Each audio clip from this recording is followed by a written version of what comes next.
Hi friends, last வீடியோட continuation தான். Checkup முடிச்சுட்டு வீட்டுக்கு வர பிளான் தான் இருந்துச்சு. ஸோ நிறைய டைம் இருந்ததுனால சரி கிடைச்ச சான்ஸ் மிஸ் பண்ணக்கூடாதுன்னு சொல்லிட்டு என்னை டிமார்ட்டுக்கு கூட்டிகிட்டு போகிறதுக்கே அவங்க பயப்படுவாங்க. தேவையில்லாத திங்ஸ் தான் அதிகமாக வாங்குவேன்னு சொல்லிட்டு க்ராசரி வாங்கணும், மறுபடியும் வர முடியாது அப்படி இப்படின்னு சொல்லி கன்வின்ஸ் பண்ணி கூட்டிகிட்டு போயிட்டேன். போன உடனே தம்பி அவர்கிட்ட கொடுத்துட்டு ஷாப்பிங் ஸ்டார்ட் பண்ணிவிட்டேன்.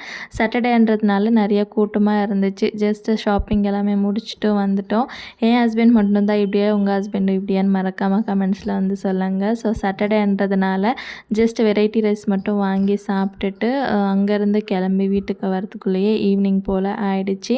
ஸோ ஈவினிங் வந்து சிம்பிளாக சமோசா வாங்கிட்டு வந்திருந்தாங்க. ஸ்நாக்ஸ் எல்லாமே சாப்பிட்டு முடிச்சுட்டு இதுக்கப்புறமா தான் ஒர்க்கே ஸ்டார்ட் பண்ணணும். வாங்கிட்டு வந்த க்ராசரி எல்லாமே எடுத்து வச்சு வீடு ஃபுல்லாக க்ளீன் பண்ணி சமைக்கிறதுக்குள்ளேயே நைட் ஒரு 8 மணிக்கிட்ட ஆயிடுச்சு.